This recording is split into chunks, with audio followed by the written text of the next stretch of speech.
A communication plan is a clear description of how, by who, and when there will be communicated on the day of your event.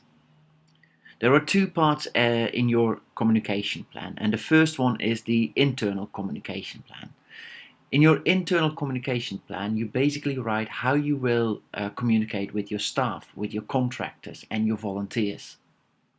So in your communication plan, you write what the instructions will be for your staff. So for example, what are the communication procedures? Who is communicating with who? If you're using phone lines, what are the numbers? I would advise you not to use any mobile phones or cell phones because they're not always reliable. If you're using radios, what are the frequencies? Which frequencies are you actually using?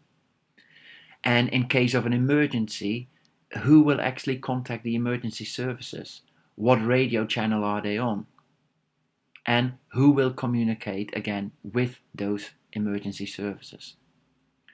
If you're using any terminology, I would advise you to write down what that terminology actually means, because not everyone might know what you're talking about.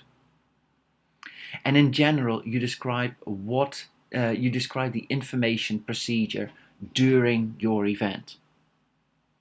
Make sure that prior to your event, you brief your staff, you brief your volunteers of what is actually happening. Not everyone that is working for your event will actually have a radio with them, so there's only a few people that have it. So if you do not have a radio, what should you do if there is an emergency and they need to warn something? Who will they go to? So make sure you think about this, and this is what you put into your internal communication plan. Your external communication plan is more to those people that are not involved with your event. So for example, the people living near your festival site or near your event site. You can think of the media, but also your audience. So how do you actually communicate with your audience? What if you have to evacuate your event site? What is the text that you put onto the video screens?